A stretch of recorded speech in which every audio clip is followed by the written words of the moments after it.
¿Cómo están? Pues, Hoy día gracias a Dios, buenas noches. Buenas noches.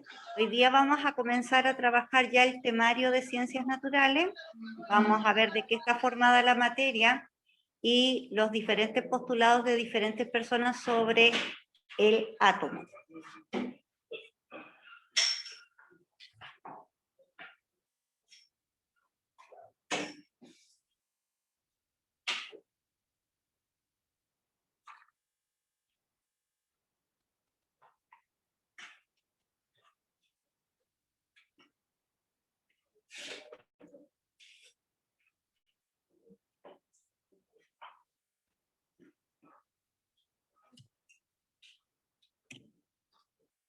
Ya, ¿de qué está formada la materia? Ese es el tema para el día de hoy.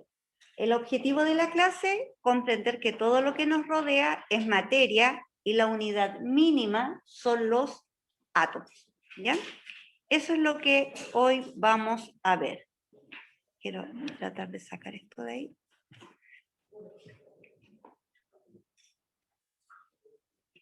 Esta pregunta de cómo está formada la materia es una pregunta que partió 500 años aproximadamente antes de Cristo, ¿ya?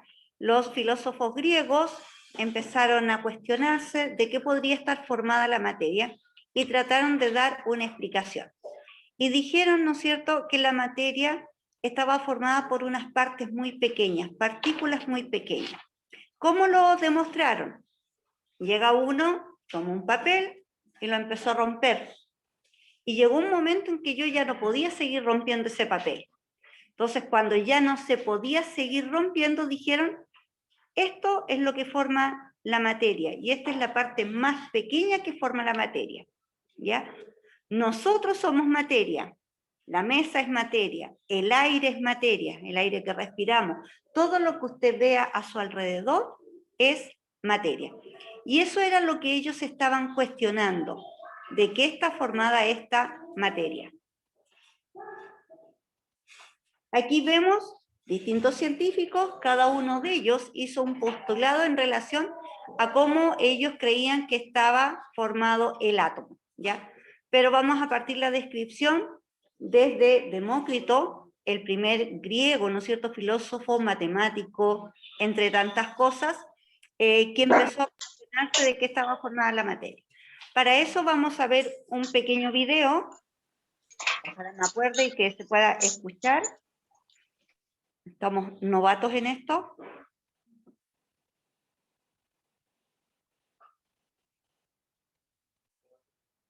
No, me volvió a dar eso.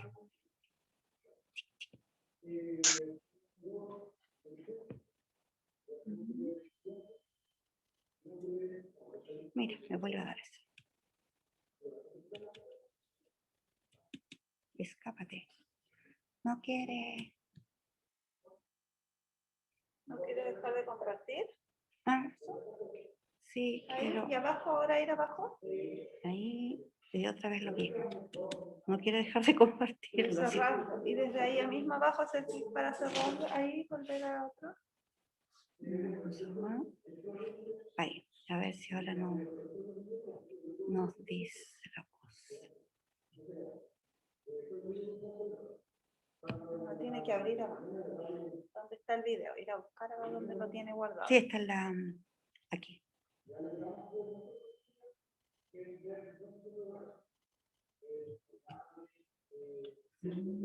Compartir sonido. El modelo atómico ha ido evolucionando desde que en 1800 John Dalton describió el átomo como una partícula indivisible e indestructible. En 1910, Thomson descubrió el electrón y definió el átomo como una esfera dotada de una carga electropositiva en la que se encuentran distribuidos electrones con carga negativa.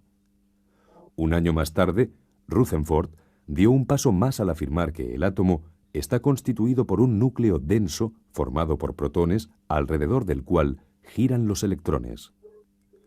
2 años más tarde, Chadwick descubrió el neutrón. En 1913, Niels Bohr relacionó la energía de los electrones con sus órbitas.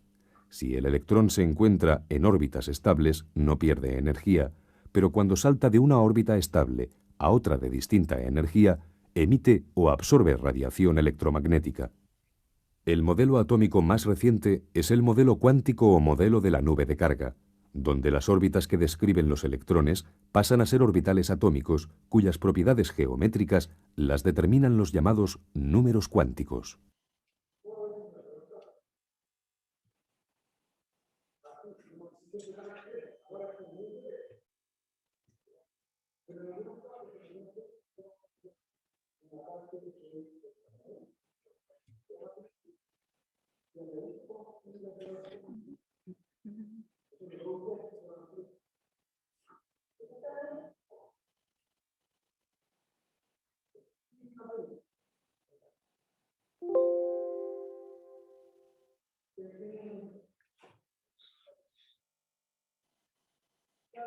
Entonces vamos a ir viendo qué fue diciendo cada personaje en relación a esta partícula que forma nuestra materia. En un principio está Demócrito. Demócrito, estamos hablando de 460, 370 años antes de Cristo, y él tenía la idea de una materia que era discontinua, que significa que una vez que yo estoy dividiendo, va a llegar un punto en que yo ya no puedo seguir dividiéndolo. Por lo tanto, también podemos hablar del concepto de ser indivisible, o sea, ya no lo puedo seguir dividiendo más. Y de ahí aparece el nombre de átomo, porque antes hablaban de partículas, todos los cuerpos tienen partículas, hasta que en un momento llegaron a decir, esa partícula se llama átomo. ¿Y de dónde viene el nombre? Átomo, la letra A significa sin, y tomo, división. Por lo tanto, de ahí se acuñó el nombre de esta partícula pequeña, sin división, ¿ya? Después, Empédocles siguió investigando, pero dijo, la materia está constituida por 4 elementos principales, ¿ya? Y ahí hablaban del fuego, del aire, de la tierra, del agua. Entonces él decía que la materia pasaba de los estados fríos, secos, húmedos, cálidos. Entonces, ¿qué sería materia? Si yo quiero definir el concepto materia, es todo lo que ocupa un lugar en el espacio. Cada uno de ustedes ocupa un lugar en el espacio. La mesa ocupa un lugar en el espacio. El aire, a pesar de que no lo vemos, también está ocupando un lugar en el espacio. Por lo tanto, la materia, aparte de ocupar un lugar en el espacio, podemos decir que tiene volumen y que tiene masa. O sea, yo puedo ver qué cantidad de espacio ocupa y también puedo calcular su masa. Y eso es materia. Pero cada uno de nosotros estamos formados por estas partículas chiquititas llamadas átomos. Y después de que ya se habló de y se creía que no se podía seguir dividiendo, empezaron a aparecer otras personas que empezaron a hablar de este átomo. Dalton, imagínense, estamos hablando del 400 antes de Cristo y ahora nos desplazamos y durante todo ese tiempo, todos esos años, se creyó, ¿no es cierto?, que el átomo era una partícula que no se podía seguir dividiendo. Y en el 1800, estamos hablando del siglo XIX, aparece otra persona, un científico llamado Dalton. Él leyó las ideas de Demócrito, leyó las ideas de otros griegos y sacó algunas ideas, ya sus propias ideas, dijo, esto es el átomo. Y lo primero que dijo del átomo, que era materia, y que la materia era cierto que estaba formada por átomos. Pero después dijo, los átomos, si yo junto los mismos átomos, formo una molécula. ¿Qué significa? Si junto un oxígeno con otro oxígeno, voy a formar la molécula de oxígeno que se llama O2. Si junto nitrógeno con otro nitrógeno y con otro nitrógeno, voy a formar la molécula de nitrógeno que se encuentra en el aire como N3. ¿Ya? Y así iba a ir mezclando, pero cuando hablaba de átomos idénticos. Pero después dice, también puedo juntar átomos distintos y también voy a formar moléculas, pero con átomos distintos. Por ejemplo, el carbono y 2 oxígenos, formo la molécula de CO2. Y ahí estoy formando una molécula con átomos distintos. Entonces él decía de que yo podía ir juntando los átomos y estos átomos se iban a enlazar para poder formar moléculas. Y después estas moléculas se podían seguir enlazando para formar ya moléculas mucho más complejas, como compuestos. Entonces él hablaba, hay partículas pequeñas, puedo formar moléculas con átomos iguales, con átomos distintos, van a tener una masa determinada, va a ocupar un espacio. Y él después dice, y si yo junto moléculas distintas, ¿qué va a pasar? Voy a hacer una reacción.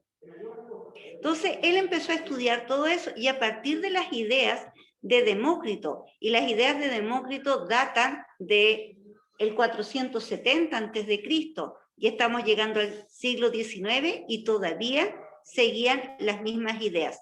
Hasta el siglo XIX se pensó que el átomo era indivisible, que yo no lo podía seguir dividiendo más hasta esa partícula más pequeña.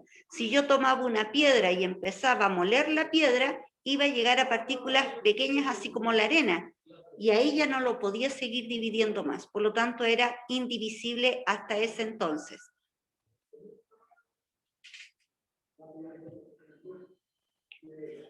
Entonces, aquí está lo que dijo Dalton. Tengo una piedra que está formada por oro, pero esa piedra que tiene ese tamaño está formada por muchos átomos de oro. Todos idénticos, todos se juntaron y formaron esta piedra que tiene oro. Él, a medida que fue describiendo distintas materiales que encontraba en la naturaleza, él fue acuñando una simbología. Y esta fue la primera simbología que podía ser como una tabla periódica. Él, en vez de ponerle letras a estos símbolos, hizo dibujos. Y cada dibujo tenía un nombre, ¿ya? Entonces, él también empezó a describir de una manera simbólica cómo eran los átomos. Y ahí está lo otro que él decía. ¿Qué pasa si yo junto átomos distintos? Formo moléculas distintas. Y ahí la molécula que está formando está uniendo dos moléculas distintas, me doy cuenta por los colores y por el tamaño, pero después estas van a reaccionar y van a formar otra molécula. Una molécula completamente distinta a las dos originales, porque reaccionaron y formaron enlaces. Y abajo, ¿no es cierto?, en el punto 4, dice que estas se pueden seguir transformando, así como se unieron estas moléculas, también se pueden romper sus uniones. Pero no está hablando aquí de que estoy dividiendo, rompiendo una partícula, un átomo, sino que las moléculas que fueron formadas por átomos. ¿Hasta ahí vamos bien? ¿Se entiende? Después aparece un modelo, no se alcanza a ver el nombre ahí, pero es de Thomson. Hay que subir esa cosita para... le así seña. No. No, me avanzó. No. Ya, pero es Thomson, después viene el nombre. Thomson... En la tele se ve igual, chicos. Sí, ahí está, el modelo atómico de Thomson. Thomson toman las ideas anteriores, pero él dice... El átomo es una esfera positiva, o sea, es lo mismo que yo dibuje un círculo y ese círculo es una esfera positiva. Y dice entonces que el núcleo del átomo es positivo, pero que a él se le van a incrustar otras partículas negativas, que va a llamar él más adelante electrones. Entonces, por ejemplo, ustedes han comido estas galletas cookie, que es redondita y tiene incrustado pedacitos de chocolate. Así se imaginaba Thomson el átomo. ¿Cómo descubrió esto Thomson? Para poder llegar a decir, ¿no es cierto?, que esta partícula tenía una masa positiva y además tenía asociado electrones y que ese átomo iba a ser neutro, que significa que iba a tener la misma cantidad de protones y la misma cantidad de electrones. Pero aquí Thomson dice, el átomo yo lo puedo dividir. Y ahí ya se empieza a decir que el átomo es divisible y no indivisible. ¿Por qué? Porque encontraron, con los estudios ya más avanzados, partículas que se llaman subatómicas. O sea, tengo el átomo y el átomo está formado por partículas subatómicas, por protones, por electrones. Y si yo rompo el átomo, se va a liberar el protón y se va a liberar el electrón.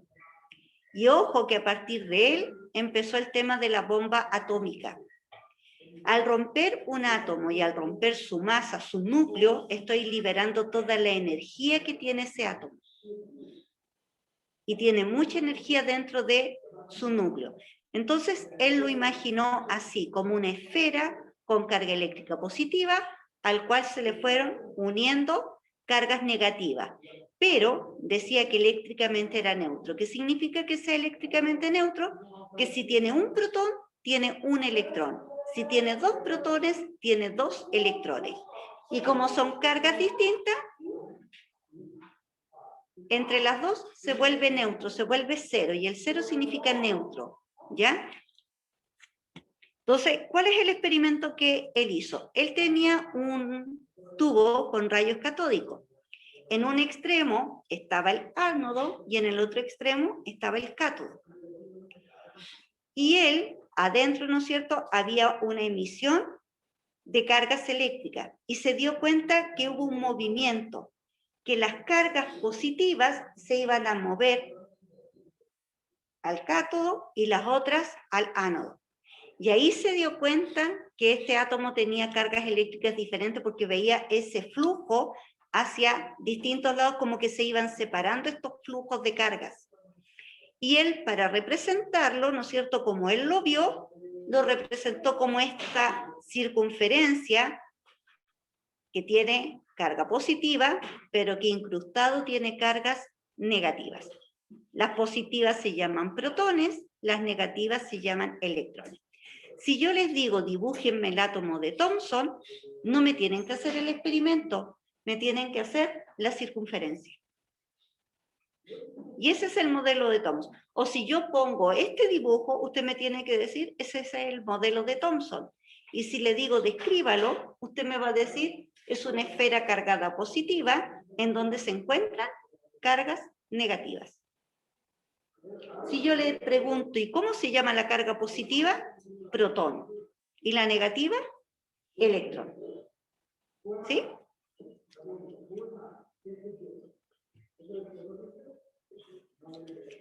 Después viene el modelo de Rutherford. Rutherford dice, no están incrustadas las cargas negativas en el átomo. Las cargas negativas circulan alrededor de esa masa que es un núcleo y en distintos sentidos.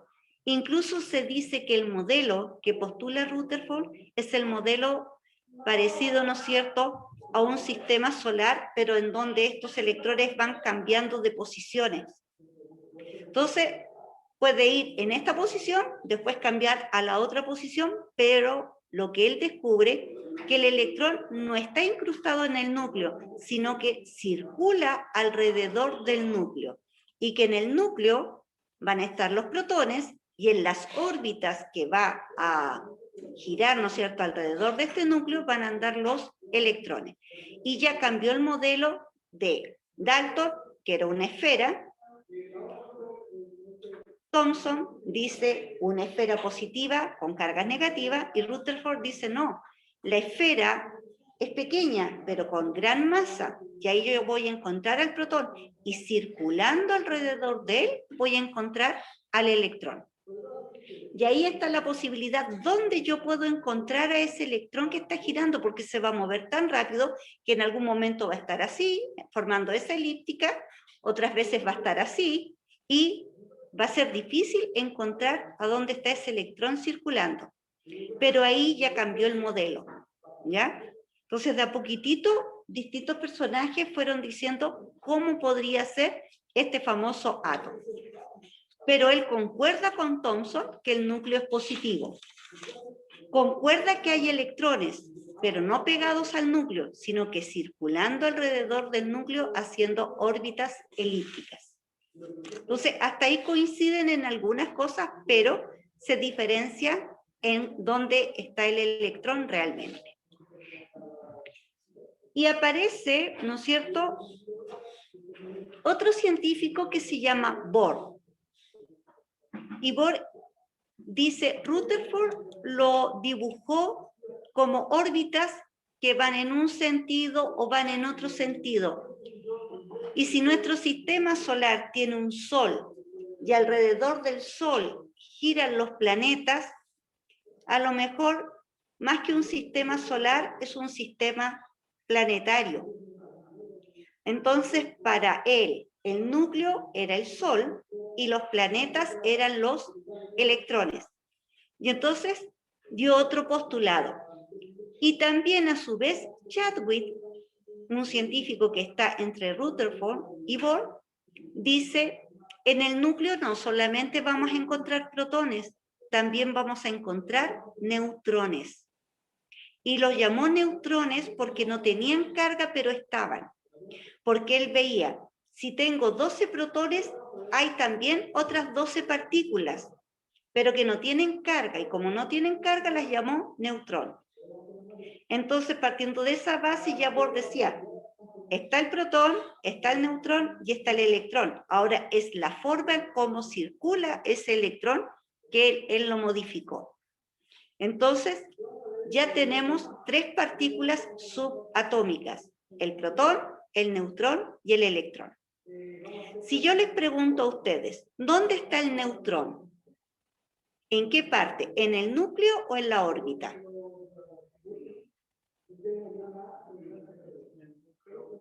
En el núcleo. ¿Dónde está el electrón?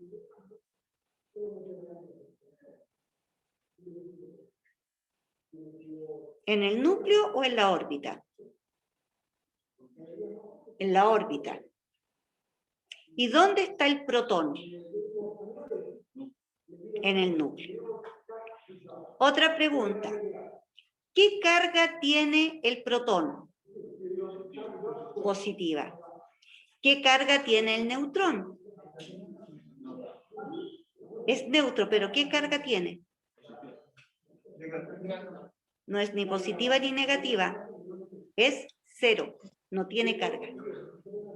¿Ya? Y el electrón, carga negativa. Entonces, se dan cuenta cómo a través de los años fue cambiando la visión de cómo era esta partícula. En un principio dijimos partícula. ¿Por qué lo llamaron átomo? Porque en aquellos años se pensaba que no se dividía más, se llegaba hasta átomo y más allá del átomo no hay nada más. Después dijeron, hay partículas subatómicas, por lo tanto ese átomo se puede dividir, por lo tanto es divisible y no indivisible. Y en la actualidad se sabe que hay partículas más pequeñas que el protón, el neutrón y el electrón. ¿Alguno de ustedes ha escuchado qué otra partícula es más pequeña que el protón, neutrón o electrón?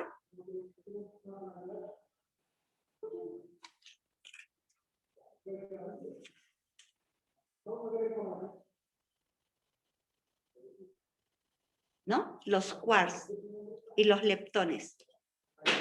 Y a lo mejor si sigue avanzando la tecnología, en algunos años me van a decir, hay algo mucho más pequeño que el quark y el leptón, ¿ya? Porque de a poquitito se ha ido descubriendo.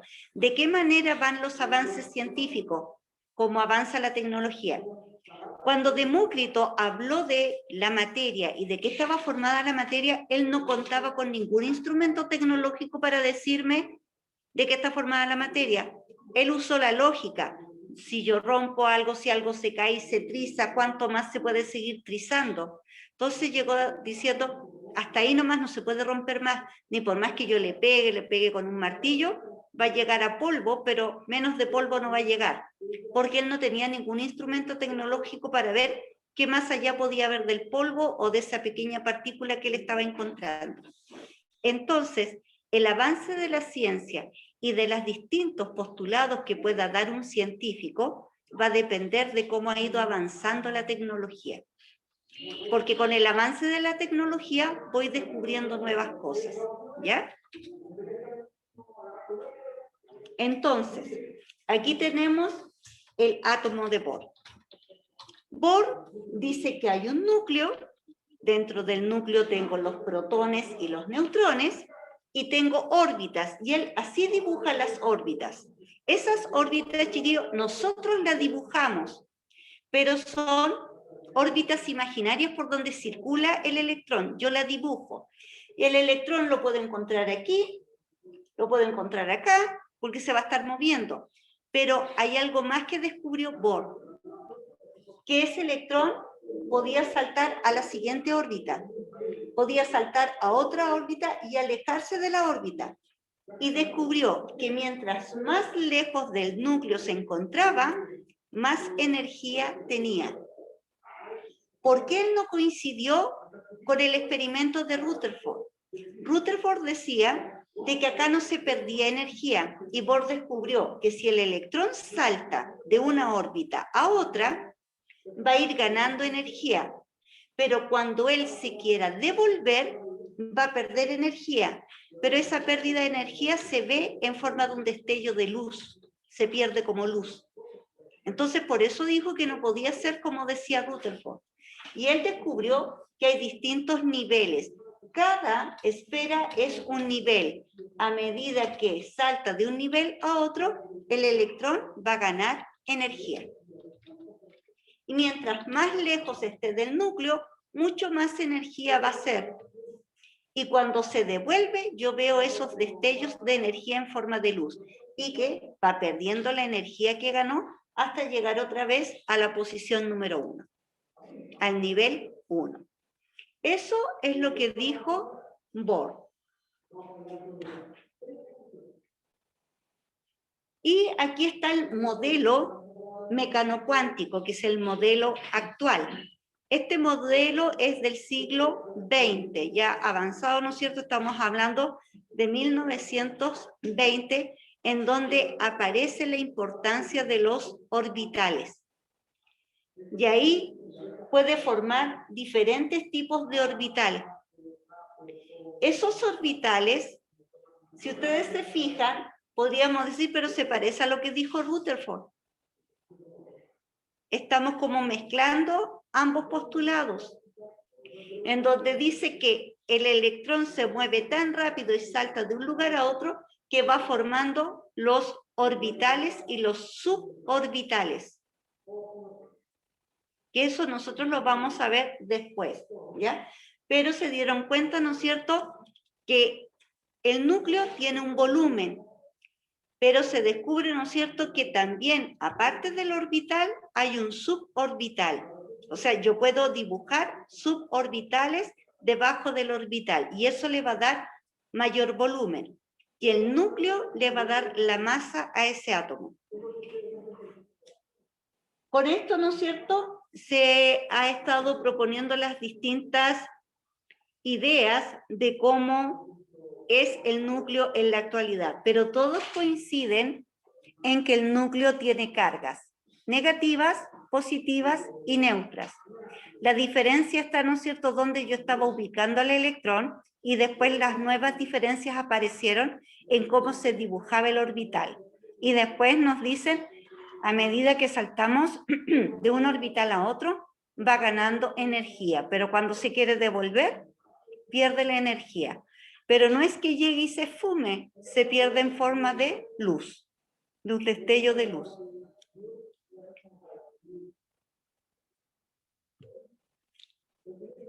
Ahora, vimos todos estos modelos. Lo que yo quiero que ustedes en su cuaderno, lo que recuerden y me lo puedan explicar, ¿no es cierto? Y es la pregunta esencial.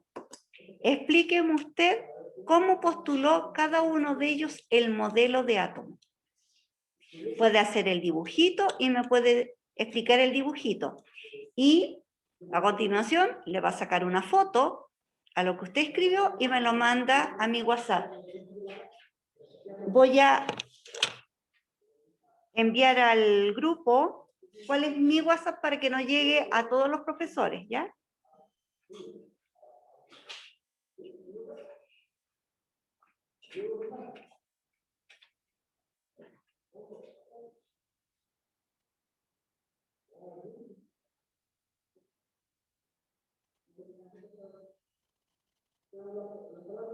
Solo contacten que me encuentre yo.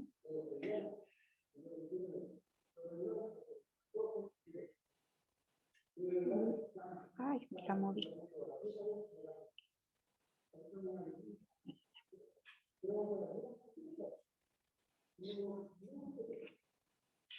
Y ahí envié al primer nivel medianoche mi WhatsApp. Pusimos ahí, profe Claudia. Entonces, ustedes, cuando ya tengan la respuesta, me la va enviando. Y yo la leo y le digo si la puede mejorar para tener mejor nota. Pero la idea es que lo hagan ahora para que me puedan... ¿Ah? No ha llegado. ¿Y por qué aquí ya aparece? A mí no me aparece en el primer nivel medianoche. ¿Les aparece? Oh, ¿No? va. Primer nivel medianoche 21 sale. ¿Qué el nombre? Va. Es primer medianoche 21. Ah, a lo mejor lo mandé el primer medianoche del año Tienes que borrar. pasado. No, pero yo ya lo tenía.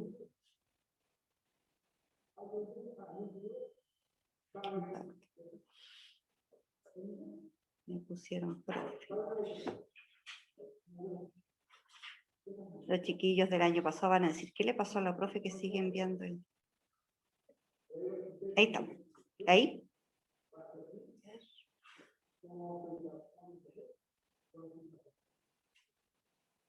No, a mí todavía no me llega. No. ¿Te llega? No. Oye, mira. No sé. ¿Y en el que me dijiste tú? A ver. 21. Pero dice segundo arriba, segundo nivel. Ponte los lentes, Claudia Serna. Profe, sí ya lo mandó a decir. Ya lo mandó. Qué reiterativa es. Ay, Dios mío. Claudia Serna, concéntrate. Ya. Primer medianoche 21. No, No. porque habló otra persona. La profe está Sí, loca. habló otra persona. La profe está loca, van a decir. Te mandó. Profe Carmen, profe Claudia. Ya esperemos que ahora sí que sí. Po. ¡Ay, sí! Ahora, ya, ahora sí. Ahí estoy. Se lo mandé a todo el mundo. Bueno, todos lo tienen.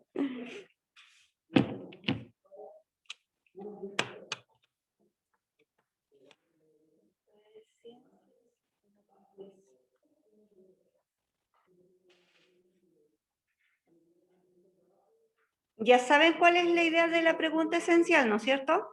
Indicar los principales aportes realizados por los diferentes científicos. No estoy preguntando por Demócrito ni los otros, ni por el actual. Estoy preguntando por Dalton, Thomson, Rutherford y Bohr.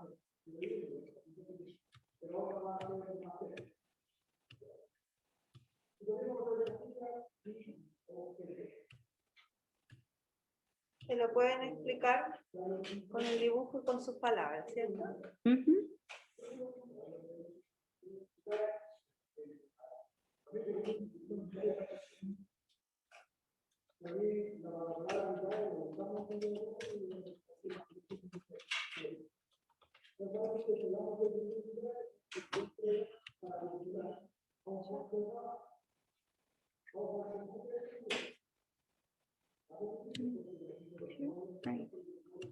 Ahí no sé si quieren tomar pantallazos los que están de manera virtual o sacar fotos los que están acá, entonces después buscan y tratan de responder. Porque obviamente no me van a escribir todo en la respuesta, sino que la idea principal. Entonces pueden sacar fotitos. Igual la clase está grabada, porque la puedan revisar con calma.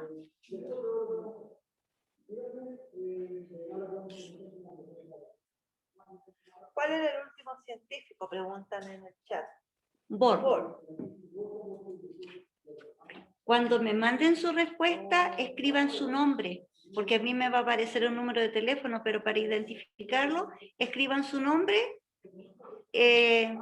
primer nivel noche, 1, MN y su nombre. Entonces así yo sé cuántos son los de segundo, cuántos son los del primer nivel medianoche o son de la tarde, y así los voy separando.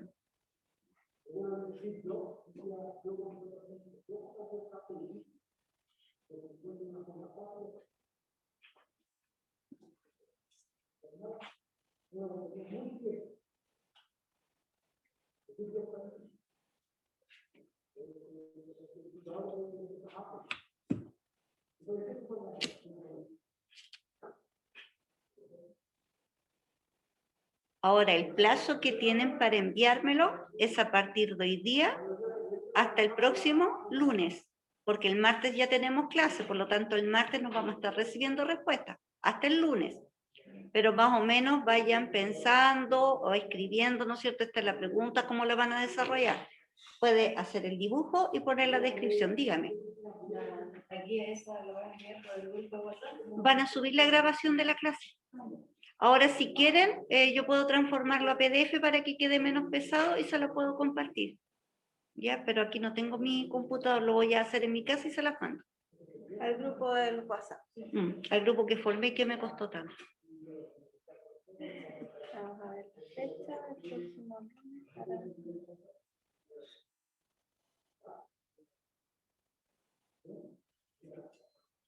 Lunes 8. Por favor. No tengo el nombre completo del Word.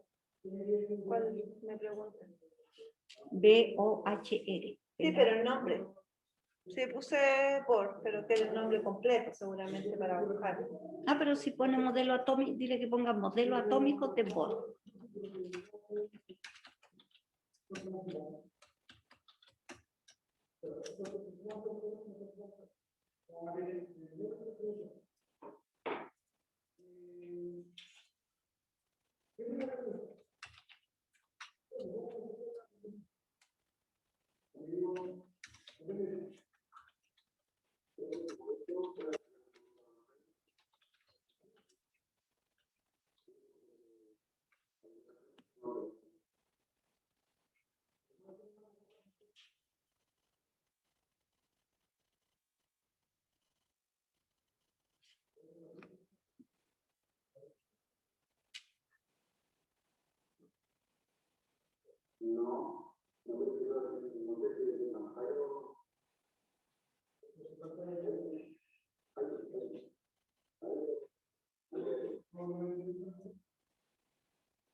¿Alguien está copiando o le va a sacar fotos?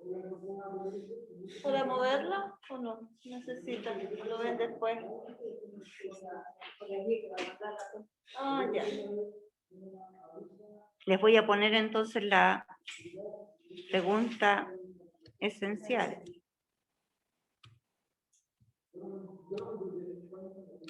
Es importante que la escriban. Ahí escriban bien cuál es la pregunta esencial para que ustedes la puedan responder.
¿Han hecho alguna otra pregunta? Matemática, ayer.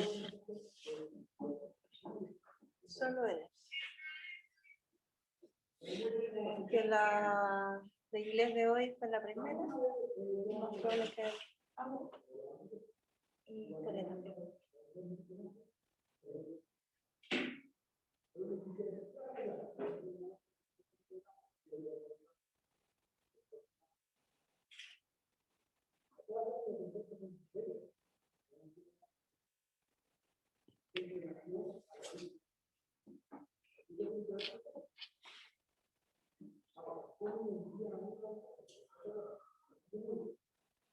Esta pregunta esencial es hasta el día lunes. Lunes 8. Si usted, lunes 8, si usted me la responde antes, existe la posibilidad, ¿no es cierto?, que yo le pueda hacer una retroalimentación. Decir, está bien, te falta algo, cosa de obtener el 7. Si usted ya me empieza a responder o a enviar las respuestas desde el día martes 9, ya no va a tener una nota 7. Vamos a bajar a 6. Y así va a ir bajando la escala de la nota mientras más se demore en enviarla. ¿Ya? Entonces les recomiendo que aprovechen desde mañana hasta el lunes en enviarme la respuesta y yo alcanzar a hacerle la retroalimentación para que mejore su respuesta y pueda tener un 7. ¿Sí? ¿Se entiende? Ya, chiquillos. Un gustazo de estar con ustedes, que estén acá en la clase, que participen, hagan más preguntas, sean más interactivos en la clase. Agradezco la presencia de la gente que está de manera virtual. Cualquier consulta la pueden hacer a mi WhatsApp. Buenas noches, que estén muy bien. Hasta la próxima semana.